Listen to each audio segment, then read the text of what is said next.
Buenas tardes. En primera instancia, un anuncio de protección civil. En caso de presentarse una emergencia y sonar la alerta sísmica, debemos salir de forma rápida y ordenada hacia el área de menor riesgo, la cual se localiza frente al edificio de la biblioteca, y allí esperar instrucciones del personal de protección civil. La Universidad Autónoma Metropolitana Unidad Xochimilco, a través de la Coordinación de Extensión Universitaria y Difusión Cultural y la Galería del Sur, les da la más cordial bienvenida a la inauguración de la exposición Por la Memoria y por la Vida, obra del maestro Eduardo Juárez Garduño, profesor de nuestra universidad.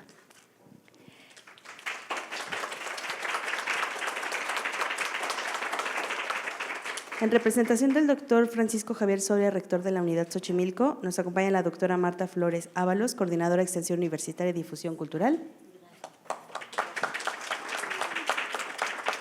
la maestra Cristina Híjar González y el maestro Eduardo Juárez Garduño. A continuación, la maestra Marta Flores nos dirigirá unas palabras. Buenas tardes, muchísimas gracias a los presentes por estar aquí, porque pues es una inauguración muy emotiva y muy importante para nosotros, que es precisamente la obra del maestro, el profesor Eduardo Juárez. A nombre del rector de unidad, el doctor Soria, pues que se disculpa porque no pudo asistir por una cuestión de agendas que estábamos nosotros tratando de conciliar, pero que finalmente no se pudo, pues él también recibe con mucho cariño esta exposición pues también le da la más cordial bienvenida a Eduardo, a Cristina, a los presentes, porque, como ustedes se pueden dar cuenta y lo van a ver más adelante, la exposición de Eduardo Juárez significa muchísimo para nosotros, porque es un profesor que aún siendo egresado de la UNAM, él se apropió desde muy temprana edad de la universidad como profesor y nos involucró a nosotros, sus alumnos, ¿no?, que estamos aquí presentes, él desde muy joven, al tema del conocimiento de la gráfica monumental, junto con otros profesores. Le hace también pues el profesor que fue Mauricio Gómez Morín y otros profesores, pero principalmente Mauricio y bueno, con Lalo, que hicieron una química muy bonita, y pues nosotros como alumnos empezamos a trabajar. ¿A qué me refiero con esto? Estos conceptos de la gráfica en la universidad pública, ¿no?, dentro de la carrera de diseño de la comunicación gráfica. Tanto así que estoy segura que aquí hay varios alumnas del profesor que siguen entendiendo esos preceptos, esos principios que en un momento dado nosotros también los tuvimos hace ya bastantes años. Pero una cosa muy interesante, el profesor siempre nos ha dado estos conocimientos de los temas de la gráfica, pero raramente hemos visto su trabajo, ¿verdad? Raramente lo hemos visto. Entonces, ahora es un gusto, una fiesta, una gran celebración el hecho de poder ver a una persona que ha hecho de su vida una labor en el campo del arte de tipo social, ¿no?, de tipo de conciencia social, y que eso sí lo ha llevado a las aulas.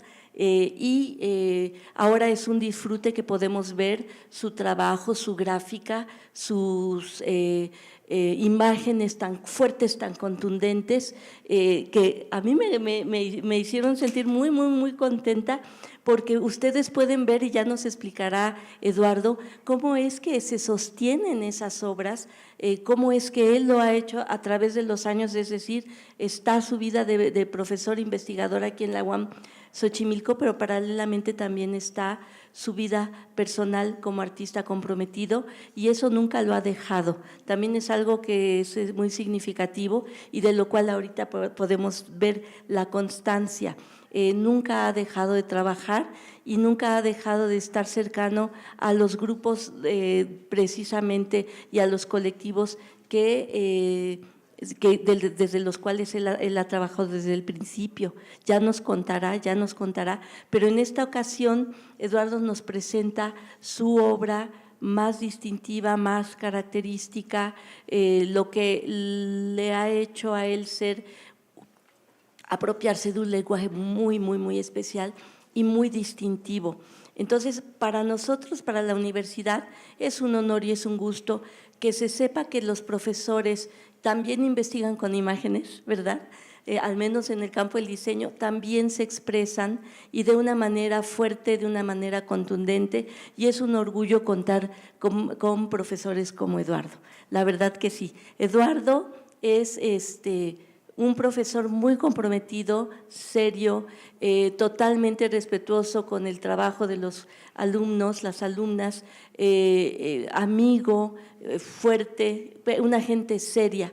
Que ustedes lo pueden ver ahora también a través de esa seriedad, ¿no? Ese compromiso a través de su propio lenguaje, a través de este lenguaje de la gráfica mexicana, que como ustedes pueden darse cuenta, tiene como esos esbozos de tiempos anteriores, pero ya está manejándose con los tiempos muy actuales. Es algo muy bonito, algo que traspasa los tiempos. A mí me da esa impresión con la obra de Lalo, y muchísimas gracias, Mariana, por traerlo, por haber organizado la exposición y que haya aceptado Eduardo. Porque sí, ¿verdad? Es muy, muy discreto con su obra, pero bueno, ahorita también es necesario que se explaye, que se conozca su trabajo. Es una persona muy, muy querida en la universidad, y aparte de ese cariño, pues está el talento y está la profesionalidad con la cual él trabaja y actúa. Y también eso, ¿no? Ser un profesor congruente con sus principios, congruente con su manera de pensar a México y cómo es que lo está traduciendo en imágenes. Y ahorita pues tenemos esa enorme oportunidad de disfrutar su trabajo. Muchas gracias, Eduardo, por dejarte, ¿verdad? Dejarte querer un ratito en esta exposición. Tan bonito título, ¿no?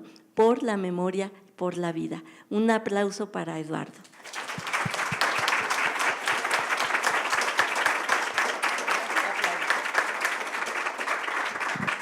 Gracias, doctora.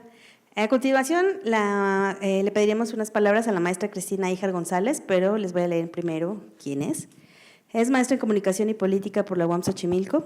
Desde 1989 es investigadora titular en el Centro Nacional de Investigación, Documentación e Información de Artes Plásticas, el CENIDIAP, del Instituto Nacional de Bellas Artes y Literatura. Desde el 2016 es miembro del grupo Arte y Política de Claxo. En sus investigaciones y publicaciones aborda asuntos tales como las agrupaciones artísticas en México, las relaciones entre el arte y la utopía, la significación e iconografía zapatistas, así como las manifestaciones estéticas y artísticas articuladas como movimientos políticos y sociales. Se desempeñó como investigadora en la productora independiente Arte, Música y Video, en donde participó en la realización de largometrajes y documentales, y es coautora del libro sobre autonomía zapatista, Otro Mundo es Posible, del 2008. Ha impartido conferencias y publicado textos en diversos medios nacionales e internacionales. Entre sus publicaciones individuales se encuentran Calcomanías zapatistas, Contribución a una poética latinoamericana, del 2004, y Rastros coloridos de rebeldía, Murales zapatistas, 2008, entre muchas otras. Muchas gracias y bienvenida. Hola, buenas tardes. Primero, pues muchas gracias por la invitación. Me alegra muchísimo que la UAM haya hecho esta exposición a Lalo, que le debían desde hace mucho tiempo. Y en mi currículum faltó decir que soy amiga de Lalo a raíz de que fui su alumna, aunque ustedes no lo crean y nos veamos tan jóvenes, hace casi que 40 años, no sé.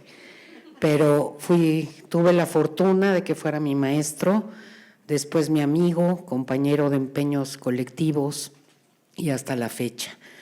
Entonces creo que eso cuenta también para estar aquí y muy agradecida de que me hayas invitado.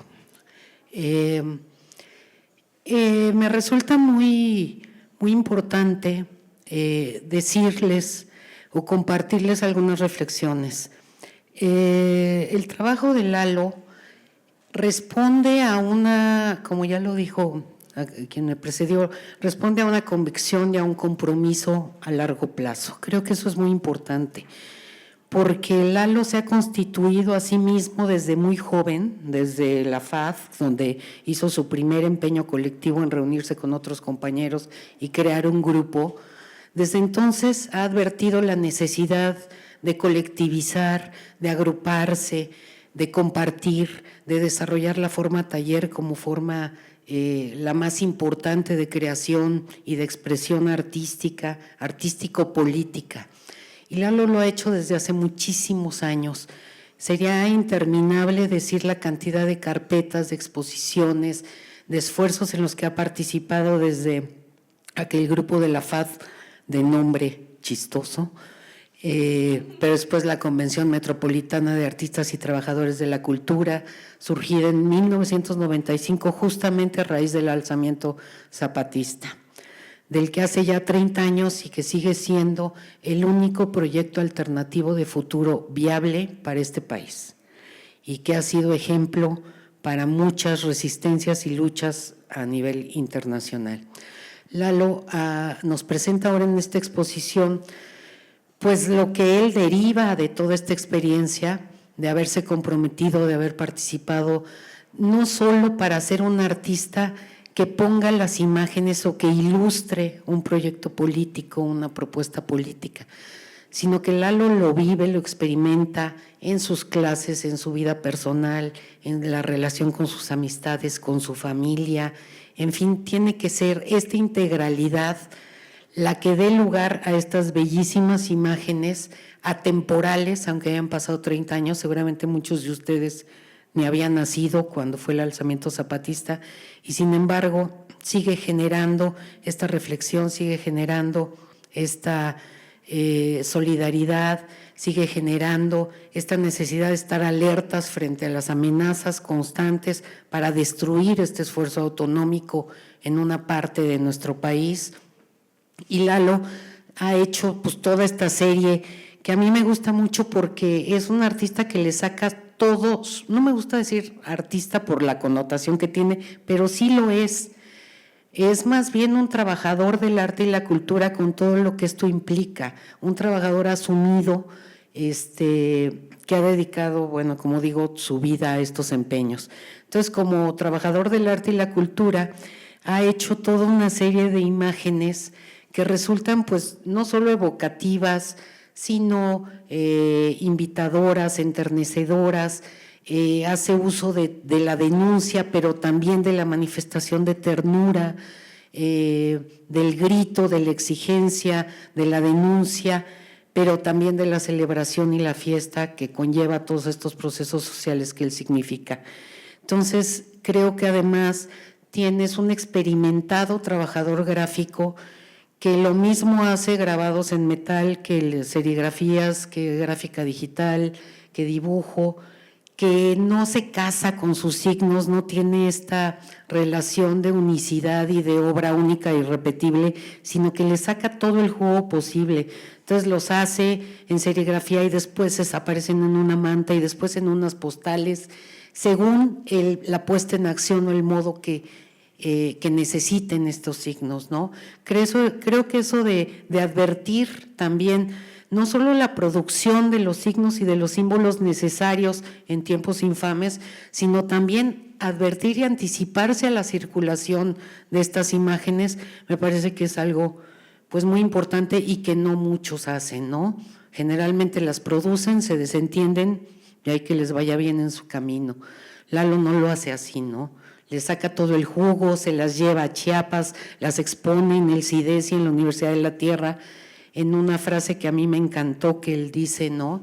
Tenía que enseñárselas a sus coautores, o sea, a las comunidades zapatistas. Y me parece que ese respeto hacia el sujeto revolucionario que él está evocando en todas estas imágenes es muy, muy importante. Y no crean que es algo común encontrarse con trabajadores del arte y la cultura de la talla de Lalo. Realmente son escasos, son gente que igual se entusiasma y participa de alguna iniciativa concreta, pero que al rato pasa.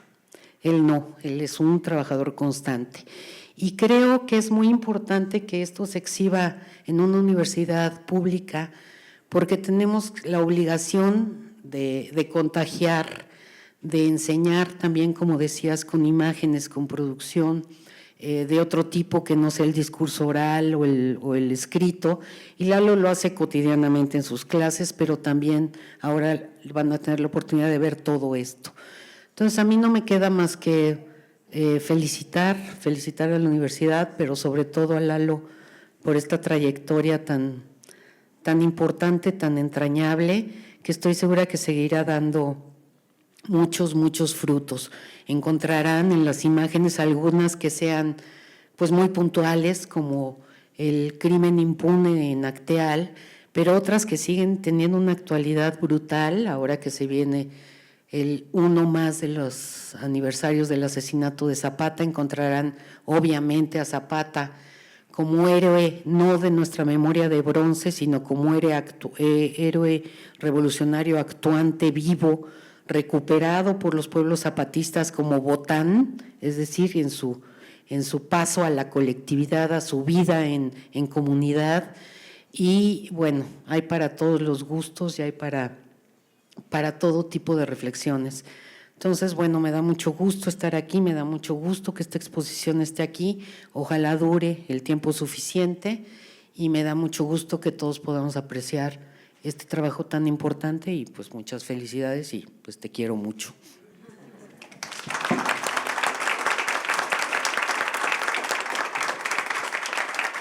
Muchas gracias, maestra Cristina Híjar. Y a continuación, el maestro Eduardo Juárez Garduño, que nos platique sobre toda esta exposición y por qué hasta ahora también nos quiso presentar aquí en la galería.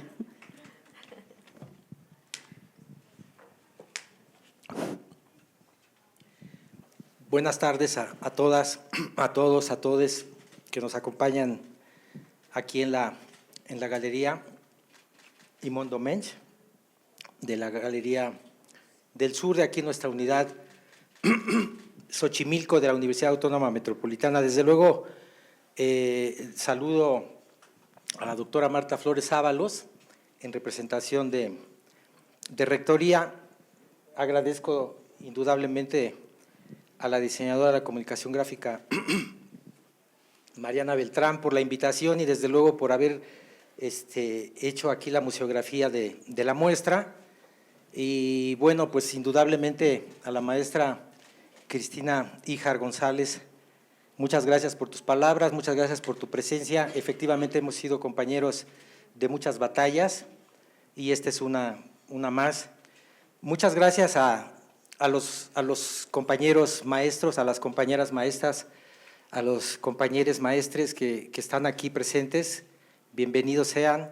Esta es una universidad pública, como decía la maestra Cristina Híjar, y se trata de venir a debatir, de venir a reflexionar y poder en alguna forma compartir pues este trabajo tan espléndido que llevamos a cabo en la universidad. Muchas gracias a todos nuestros compañeros administrativos, a las compañeras administrativas y a los compañeros también bienvenidos. A los queridos alumnos, a las queridas alumnas, a los queridos alumnos también les doy la bienvenida. Muchas gracias a todos los que vienen en visita de fuera. Gracias a mis hijas, a ellas les dedico la exposición, Mariana, Sara. Ellas de alguna manera están presentes aquí, no solamente como un aliento, como una inspiración en mi vida, sino también han sido cada una modelo en alguna de las imágenes y compañía a lo largo de este proceso. Antes de platicar un poco y de forma muy sucinta de lo que pretendo aquí mostrar, también quiero agradecer a una compañera universitaria que no la veo aquí, pero que siempre me ha acompañado, Cristina Rodríguez García, a quien le agradezco infinitamente todo su apoyo siempre brindado. Indudablemente a Paola González Valencia, muchas gracias por el apoyo, por ayudarme a hacer de estas imágenes múltiples aplicaciones. Y hay varias imágenes que no estarían aquí si no fuera por ti. Gracias. Bueno, el performance del corazón. Yo casi siempre procuro escribir para no hacer este tipo de performance, pero ahora prefiero hablar así en directo, de piel a piel, y eso también cuesta trabajo. Siempre tiene uno la oportunidad al escribir de poder corregir, de poder quitar y poner, seleccionar. A veces quito más de lo que queda, a veces abuso también de las palabras. Pienso que las palabras no es nada más paja, sino efectivamente encabalgan sentidos, encabalgan contenidos, y en ese sentido, pues bienvenidas las palabras. Este es un homenaje, esta muestra, a las palabras. Inicié esta serie con el alzamiento zapatista hace 31 años, 1 de enero de 1994, amaneció el México profundo con un basta ya, que venía desde las entrañas y que se asumió justamente como el grito de los herederos de 500 años de resistencia, y de alguna manera, aunque se pronunció por cabalgar en ese primer alzamiento hasta el centro del país e ir liberando a todas las comunidades y nombrar autoridades justas, lo cual efectivamente no ha sucedido, llamó la atención de todo el mundo. Se volvió un movimiento, como dicen varios estudiosos, el primer movimiento de rebeldía del siglo XXI. Y su forma renovada de hacer política empezó a generar un escenario distinto de lo que acostumbrábamos ver como la política. Escuchar a nuestros políticos mexicanos, a los que no les entiende nadie nada, y entonces de repente descubrir en las palabras de los voceros, en este caso el subcomandante Marcos, como una forma distinta de hacer política, empezando a dirigirse con una forma enfática, pero que posteriormente empezó a recuperar la narrativa histórica, la antropología, los mitos ancestrales, la forma de hablar coloquial, desde luego la poesía, siempre virtuosa en su pluma, y la filosofía también. Creo que nos enseñó de alguna manera a renovar, en este caso, el ejercicio de la política, y por lo mismo nos sentimos interpelados muchos.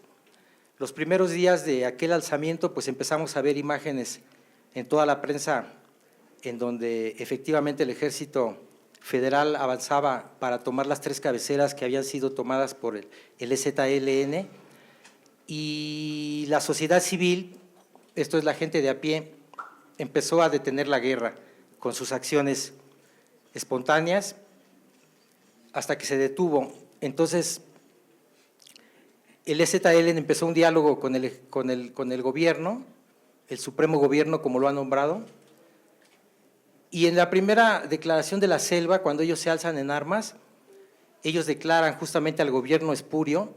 Recordemos que había surgido la presidencia de la República de un fraude electoral, para variar en nuestra compleja historia mexicana, y entonces empezó a tener mucha simpatía, sobre todo porque se alzaba apelando al artículo 39 de la Constitución mexicana, que dice, parafraseando, que la soberanía de este país descansa en el pueblo, y que es el pueblo el que tiene la autoridad para poder cambiar este gobierno cuando así lo considere.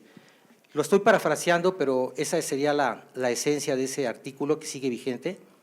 Y también se pronunciaban por iniciar un movimiento de renovación que pudiera generar una carta magna nueva,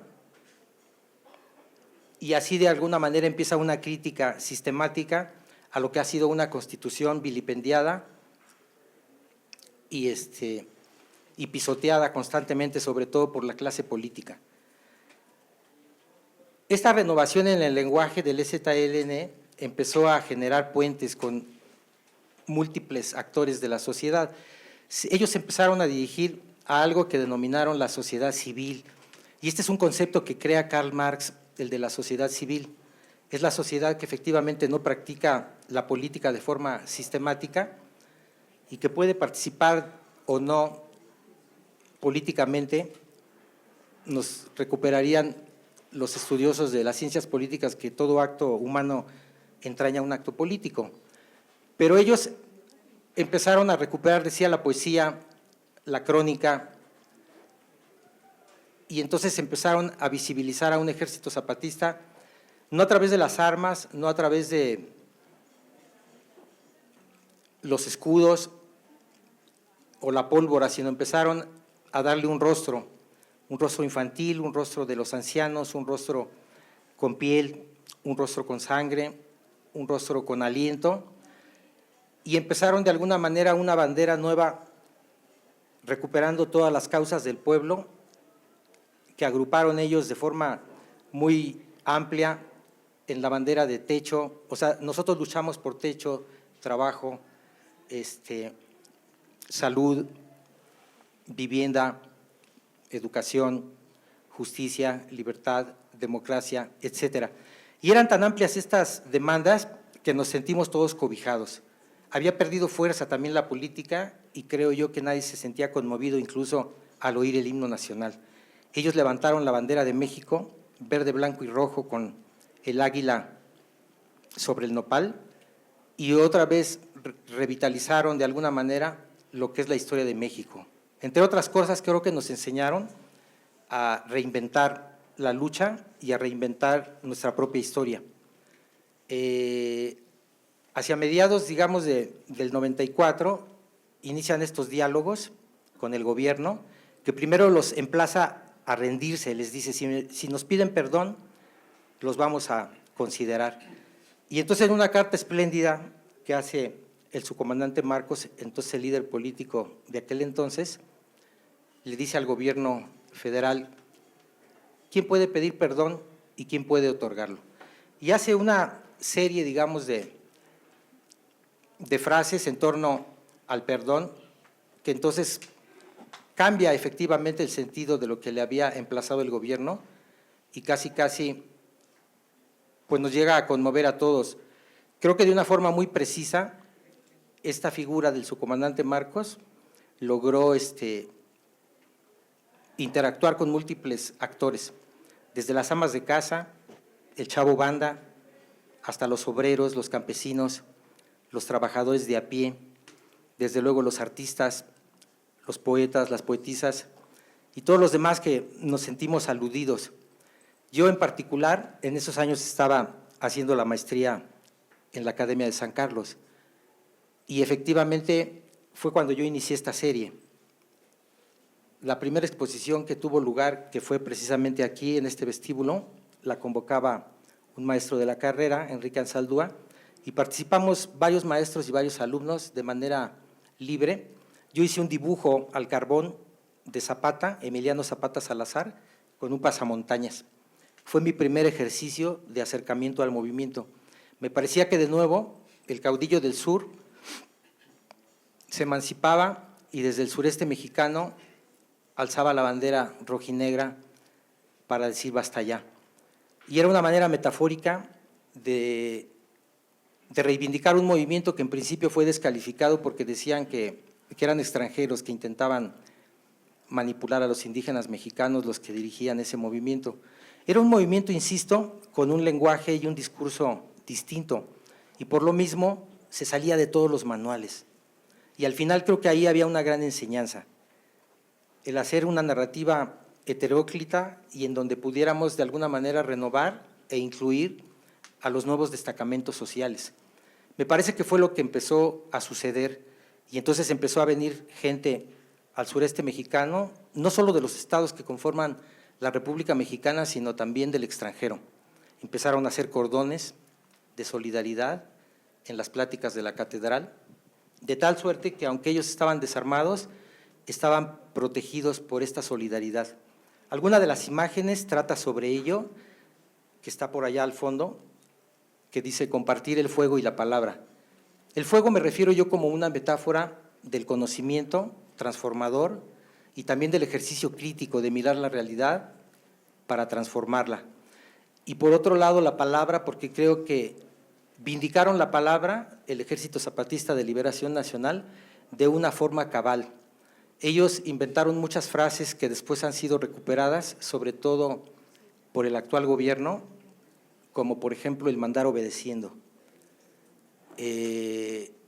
Recuerdo, por ejemplo, también la comandante Ramona, cuando viene a la Cámara de Senadores acá en México, perdón, de diputados, para impulsar el que fueran, el que se hiciera encargo el gobierno de hacer ley lo que habían sido los resolutivos de San Andrés Acamchén de los Pobres, mejor conocido como San Andrés Larrainzar, en donde iniciaron un diálogo por la paz del Ejército Zapatista con el gobierno mexicano.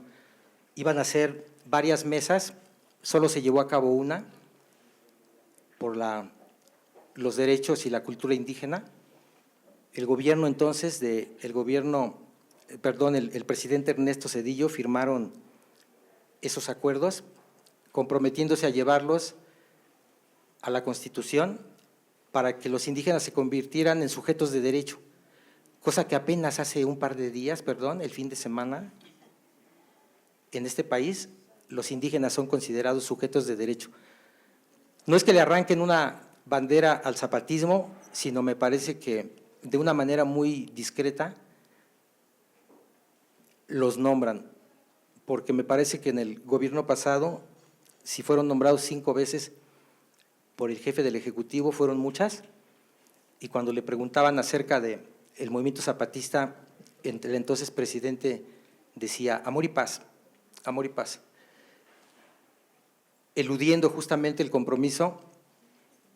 Cuando inicia el cambio de gobierno, después de una larga dictadura o dictablanda, como decían, en México no tiene que haber un golpe de Estado como en Uruguay, como en Brasil, como en Argentina, sino que la dictablanda era la dictadura perfecta, como la llamó entonces el escritor peruano hispano Vargas Llosa. Se movía no libremente, sino a golpe y pólvora, desapareciendo a la disidencia, presionando a toda fuerza cuestionadora, y a mí me parece que el EZLN es el primer movimiento que viene a decir ya basta ante esa columna de agravios del pueblo mexicano. Y en el cambio de gobierno, cuando sube el Partido Acción Nacional con Vicente Fox, pues crea cierta movilidad en el gobierno, y de alguna manera, al subir un partido que no era el partido único, había de alguna manera la disposición de poder cabalgar aquellos diálogos de San Andrés. El entonces presidente Vicente Fox dice que va a resolver ese conflicto en 15 minutos. Terminaron sus 6 años de gobierno y no hizo nada más que volver sus botas de charol una moda para globalifílicos. Entonces, en fin, todos estos años han pasado de manera muy rápida, y lo que ha hecho el gobierno desde el primer día que se alzaron no solamente es tergiversar su palabra, sino también darles la espalda. Los han estado hostigando permanentemente. Entonces el Ejército Zapatista iniciaron también algo inédito en este país. Ellos fueron la primera fuerza política que a nivel nacional convocó a una encuesta, incluso en la que participaron también los niños. Había una boleta tanto para adultos como para niños, en la que nos preguntaban si nosotros estábamos a favor de sus luchas, de su causa y de sus formas de lucha también, si nosotros estábamos dispuestos a participar en alguna organización con ellos. Y creo que efectivamente ellos viraron el camino de las armas y la violencia, que fue una forma de llamar la atención de todo el país y de todo el planeta. Y bueno, ha habido 6 declaraciones de la selva. En la última, la 6ª declaración, ellos se pronuncian por hacer un movimiento civil, pacífico, pero radical, en contra del capitalismo. Y de alguna manera en donde se ponga el nosotros por encima del yo. Me parece que ellos nos han dado cuenta, al formar las juntas de buen gobierno y su expresión cívica, que son los caracoles, que son los pueblos que ellos han fundado para romper el cerco militar al que han estado permanentemente presionados. Y yo creo que, bueno, la prensa nacional lo que ha hecho es decir que eso no existe, tratar de convertirlo en una moda. Cuando ellos vienen en el 2021, si no mal me equivoco, en lo que se denominó la Marcha del Color de la Tierra, 2001, ellos intentan presionar a la clase política para que esos acuerdos de San Andrés, que ya habían sido signados por el presidente, se volvieran ley. Son acompañados en todo su camino por la sociedad civil, se llena el Zócalo de una forma espectacular y en algún sentido, pues el gobierno les da la espalda, ellos regresan y aparentemente entran a un escenario de silencio. Mucha gente dice, bueno, pues el subcomandante tiene cáncer, ya se lo comieron, ya lo hicieron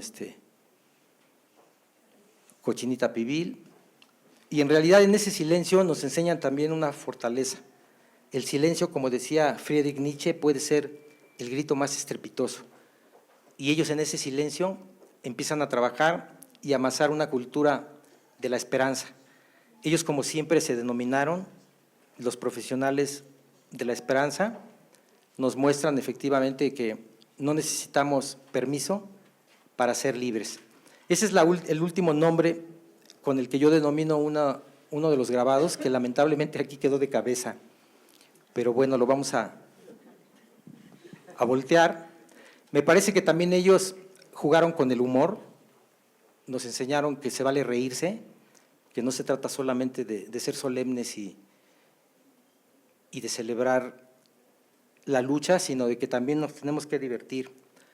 Y en fin, yo creo que muchos de los comunicados que quedan ahí ya en el próximo pasado, pues están ahí como cartas abiertas que podemos releer, en la que están vindicando la cultura ancestral maya y en la que están de alguna manera revitalizando la forma de hacer política. Yo les quiero agradecer su paciencia por escuchar tantas ideas sueltas que he descrito hasta ahorita, pero me parece que el EZLN es una fuerza política que ha tenido una gran capacidad y una gran flexibilidad para adecuarse a todos los escenarios. El último de sus grandes, digamos, hechos políticos fue generar una tripulación que mandaron a Europa, la montaña la denominaron, en la que iban 7 representantes de los pueblos zapatistas, 4 mujeres, 2 hombres y uno del tercer sexo, o del cuarto, del quinto, del sexto. Simón de Beauvoir nos habló del tercero, pero ahora sabemos que hay más de 14 o 15 sexos, y este era el representante de aquello. Con esa fuerza, con esa beligerancia sutil, el Ejército Zapatista de Liberación Nacional nos sigue hablando. Creo que estamos lejos, como dice Cristina Híjar, de poder corresponder a lo que ha sido la 6ª declaración, pero sigue abierta esa convocatoria de hacer un movimiento civil por la paz y por la vida, sobre todo en estos tiempos en que se empieza a extinguir el agua, y ojalá que aprendamos a vivir sin los glaciares. Muchas gracias.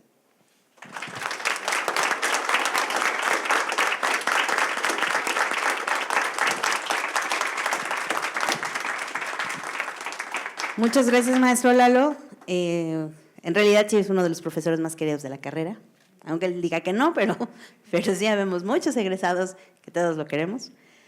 Y gracias también por haber aceptado exponer aquí en la galería, una individual, porque siempre participaba en colectivas, y él decía que después, pero bueno, por fin ya quiso una exposición individual. Pues agradecemos al equipo de servicio social de la galería, al personal de la sección de producción videográfica y sonorización, también al personal de la biblioteca, de la coordinación de la biblioteca, a ustedes su asistencia, y los invitamos a disfrutar la exposición. Muchas gracias y buenas tardes.